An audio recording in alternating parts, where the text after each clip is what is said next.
Hey everyone, I have here the LEGO Wicked Glinda, Elphaba, and Nessarose at Shiz Uni set. That's a long name.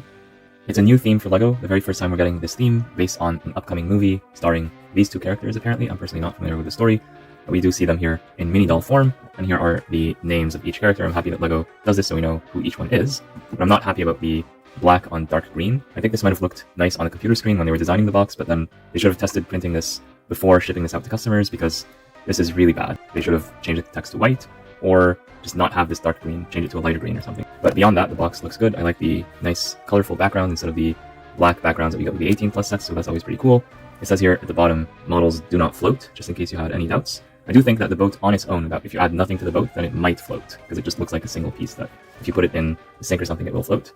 Here's another look at the characters on the side of the box, and a look at the back of the small little building here. So apparently this thing is a university. And a look at the boat. So essentially you can build this whole set just by looking at the box. You don't need to look at the instructions or the 3D view. You could, but you don't need to for this particular set. Here's a look at the bottom of the box, just in case you're interested. And yes, the copyright is 2024 for this set. Alright, let's open the box and see what's inside.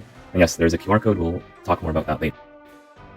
In this set, we got 3 numbered bags, numbered from 1 to 3. We also got this unitary boat hull right here in the coral pink color. So that's nice to get. Very, very bright in its color. Yeah, that looks nice. We also got these sails, copyright 2024, and the color contrast here is subtle but nice, and they are printed on one side only, so not printed on this side.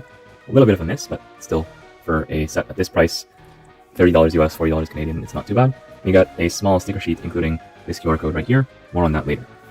And yes, we do get printed instructions if you want to use them. There is a QR code that you can scan here for points, and you can scan this other QR code to give feedback on the set. Here's the part list if you're interested. This is also available on LEGO.com at this point. Here are the other LEGO Wicked sets that have released in October 2024, so if you're interested in any of these, let me know in the comments down below, and if I see significant interest, I might get one of these sets and build it without the instructions.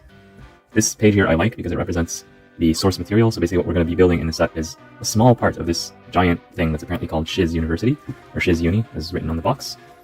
And basically we have 75 instruction steps on 86 pages if you're using the instructions.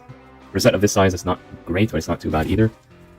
At the front of the instructions, they just tell you use the LEGO Builder app, and they just tell you open bag 1 and start building. So no additional information about the source material or the actors or anything like that. So we could just set these instructions to the side because we won't be needing them at all. Oh, and I will be using this brick separator, not included in the set, to apply the stickers just to make my life a little bit easier.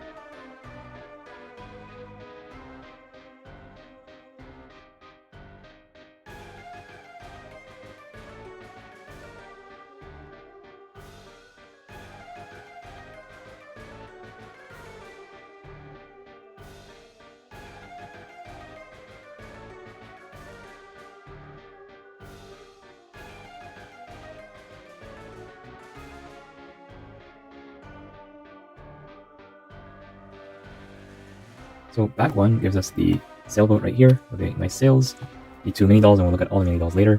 A bunch of gifts or other parcels in these boxes, and I put all the accessories right here for safekeeping. But these can be distributed among the mini dolls as you see fit. Also got this little book or diary for Glinda because of the G right here, so she's going to hold on to that, as well as a tiny little briefcase, which is actually openable, so that's pretty cute. And of course we got the foundations of the Shiz Uni. I built it in my own unique way, just based on what I could see from the box. It's actually more challenging than it looks. It doesn't look that hard, but it took a while to figure out how to put everything together. I did appreciate the challenge.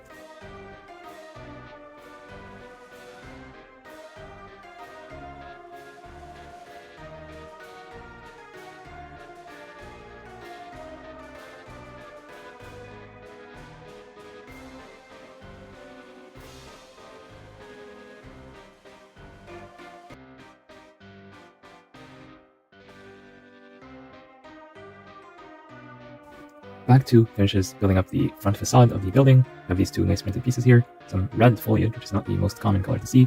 These nice things at the entrance. I like the way they did these columns with studs on the side. And then on the back we finish it up as well. We also have this tiny little side build, as well as this book holder that's going to hold the book eventually.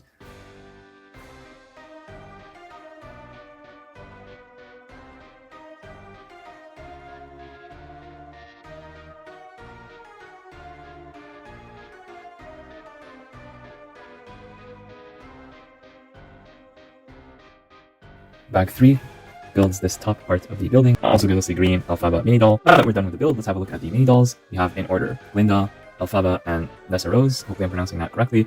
And this is the order that is mentioned in the set name. We get the first mini doll in bag 1, the second mini doll in bag 3, and the third mini doll in bag 1 also. So we actually build these two first. We already know that if you've seen my speed build.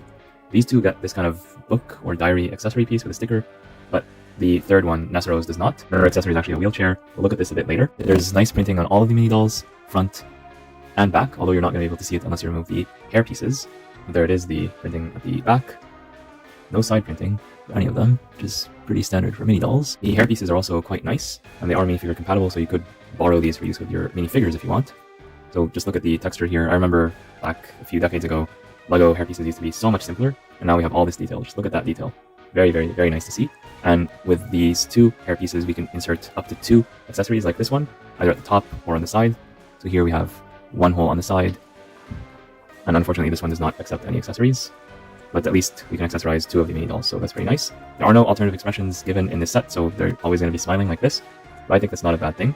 It's nice to have people smiling after all, and I think that they offer a lot of play value for the target audience of this set. I don't have any idea why Elphaba is green. It is a curious color to choose, and she's depicted on the box as being some kind of witch. So is she evil, or is this a temporary thing, or is it a disguise? I have no idea, but the good thing about LEGO is that you can imagine however which way you like, so you can follow the story of the movie if you want, but you could also make up your own story.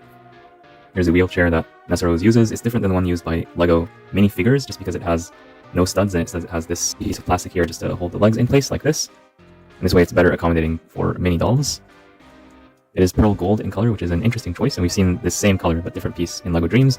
Wheels rotate freely. It's nice to have a little something that rolls in addition to the building, which is what the set is mostly about. So it's nice to have this as a nice thing to play with. It adds a lot of play value. And if you don't like the wheelchair, I know some people don't, you can just put it on the side and never think of it again. So no big deal there. You could maybe repurpose it and think of it as like a cart of some sort. So maybe one thing that LEGO could have added here is some kind of bar where you could hold on to this thing and repurpose it for other purposes if you wanted to. But that's my internet pick. But overall, I think it's a good idea that LEGO included this just for representation as well, because if you are in a wheelchair, or if you have a child who is in a wheelchair, then seeing them being reflected in the toy market is very important for kids' self-development. Also seeing a variety of skin tones, including green, I think that's always a good thing. Yes, the classic yellow minifigure will always have its place, and I think LEGO will continue with the yellow minifigures for a long, long time to come. But that does not mean that you cannot offer other options for people who want those options. And since LEGO makes 900 sets a year, give or take, I think it's completely appropriate to give people a variety of things so they could choose what they want. We have this side build here. I'll go through it quickly. It just has a few potions. I don't know what they are. I have not watched the movie. But they're supposedly magical, and they contain some various substances. And this is a nice thing to have as a side build, and it's appropriate for Halloween. And this set came out October 1st, so it completely makes sense. This side build is supposed to have a sticker at the back of it with this QR code. I will not bother attaching that sticker just because I want to reuse these pieces when I'm done with this review for other purposes. And so I don't want to put the sticker just to take it off right after. The QR code itself takes you to the LEGO website, and there's a Wicked page, and there's some games that you can play and videos that you can watch. I did not look at this in detail just because I'm focusing more on the LEGO set itself. But here's the QR code if you want to scan this on your own and just go there. It's just some freebies that you could get without buying the set. This sticker, I don't know where it goes, but I think it would go somewhere in the interior. I did not notice it on the box. These are basically gift boxes. These ones are actually gift boxes, and they can contain some items, some accessories. Yeah, this one contains 3 of these accessories, and we could take one of them and put it in one of the mini dolls' hair just to make them look nice and fancy, like so. And these two cannot be opened. They're basically not hollow, so you cannot really put anything inside of these. These are just for show. We have this thing here that holds one of the diaries, as shown on the box. I guess they had a little bit of remaining parts budget, so they put them into this. Suitcase is good, not extremely essential, but it is nice to get. This is nice to get. These gifts are nice to get, so I guess this is what they did with the remaining parts budget after having finished the university. Actually, just before I do show you this, I'll quickly talk about the boat. The boat is done in coral. It's one piece. Probably is going to float on its own when you add the sails. They're not that heavy, so probably still going to float. I did not try this, but I'm assuming it will float at least a little bit.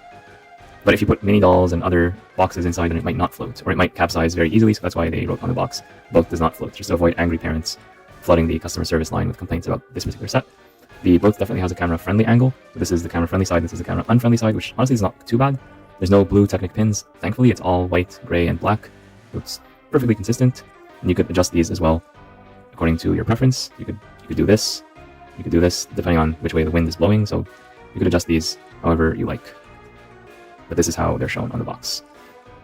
Okay, now for the university itself. building this without the instructions was a little bit trickier than I thought. I thought this would be like a walk in the park slam dunk, building this just from the box without looking at the building phases, without looking at the 3D view from LEGO. It was not too challenging, but it was a little bit more difficult than I first thought. And I had the most difficulty building the base and figuring out how all these pieces fit together. This is one of the stickers, by the way, and these are prints, they're not stickers. The other stickers are actually used for the books, so there's just one sticker used on this build. So basically we come to the front. I don't know if this is on the waterfront. Looking back at the source material, now that we're done with the build and we can look at the instructions, we see that this is what that represents. This here in white represents this courtyard right here. So this is like a very, very simplified version of this. So let's try to have the two side by side. So just to make it more mini doll scale, they completely simplified this, and they also added much more vibrant colors. You see here they use the light yellow instead of using a more realistic tan. I think just because they wanted to make this stand out on store shelves and make it more appealing to a young audience. But still, they captured the essence of what this thing is about. And I'm assuming here that this is actually the true source material, not just a preliminary sketch. I have not watched the movie, so I cannot say that for certain, but this does capture the essence without getting too complicated, because if you do build this faithfully in LEGO, it's going to be an 18+ set. It's going to cost, like, if you actually build the whole thing and it's fully enclosed, not open back, this might cost like $2,000 or $3,000. You see the ship here, and also the ship here is done in brown as opposed to the coral that we got in the set. So I think that's perfectly fine. But yeah, looking at what we get with the set itself, we have like this entryway right here where you could pose mini dolls as they're coming in or leaving the building. And the idea is that you come on this boat, and you arrive here, and you get off the boat, and you go to school, and then when you go back home, you take the boat back home. So it's a fun way to travel. Definitely better than taking the bus. So yeah, you walk in, you got this nice sticker that welcomes you, and once you get in here, there's not too much that you could do in this interior space. There's barely enough space to put like one mini doll in each area. And same thing up here, there's not a lot of space to be used, but this is more for, this is basically setting a stage. It's like a facade, and you could use this to reenact stories, but you're not really going to use this as like a display piece. It's much more for play. There's some torches here with some fire. Basically what you see is what you get here. There's not a lot of interior details. It's not like the modular buildings that have so many interior details. You could spend hours talking about them and discovering them. Here, what you see is what you get. So yeah, some foliage. These are printed pieces, columns in light yellow. I like what they did here with this piece right here. They did a really nice job of covering that big cross that is usually in the middle of this piece. This looks really nice except for this part in the middle, but with this white piece, you actually completely cover that cross and make it look nice actually. So that was very much appreciated. Nice attention to detail right there. These railings are done really well, and here we have some nice part usage because we're using a cup or a goblet to hold these foliage pieces right here, so that's pretty nice. The red foliage is unusual, but it's a very welcome addition. It's nice to have these pieces so that you can make trees in red, or mix a little bit of red with orange and yellow to create a fall scene, so that's very appropriate for October, the time that this set is released.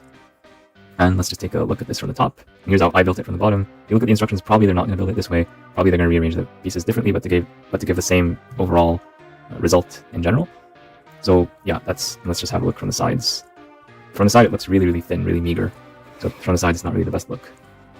And let's just put the mini dolls in context. So let's say one of them is up on the balcony right here. This one is here at the entrance. And let's put this one over here just to see what that would look like. Is there enough space? And the answer is yes, but like not by much. You have just enough space here to pose the mini dolls and have like a bit of a play scene. But again, the cost of the set is not that high, so I can't complain too much about that. If it was larger, it would cost more. And so that brings up the discussion of price and value.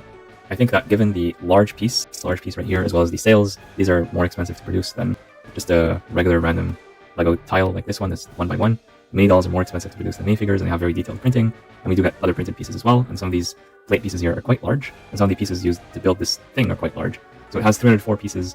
The default that I would expect this to be is $30 US max, and that is actually its price. And it's $40 Canadian. I can accept that. It's not a ripoff, it's not a bad deal. It's not an amazing deal. Like this, for this amount of stuff, I would like it to be like $5 cheaper, but I cannot say that at the current price it's a bad price. So if you get this at regular retail price, it's okay. If you get it on discount, even better, and I'm pretty sure that this set is going to go on discount not too long from now. So yeah, that sums up my thoughts on this set. What do you think about this set and about the Wicked theme in general? Let me know in the comments down below, and let me know if you're interested in the other sets that Wicked has. And if there's significant interest in any of these sets, then I will build them. We have these buildable figures. We have this thing that opens up and has a flower on top. This build looks really nice, by the way. I'm not sure I want to get this entire set just to build this pink colored rose, but it does look interesting. And we also get the large set of the wave that looks the most interesting just in terms of the build, and I know that this has some pretty interesting pieces. But again, I don't know if I want to buy this whole thing just to get some interesting foliage pieces. So if you have strong feelings about these sets, you want me to get one or more of them, let me know in the comments below and upvote those comments, and I'll see what I can do. So yeah, thank you so much for tuning in to Versatile Fun Designs and for watching this review. Please make sure to like and subscribe so you can see more of the upcoming LEGO releases, and I'll see you all in the next one.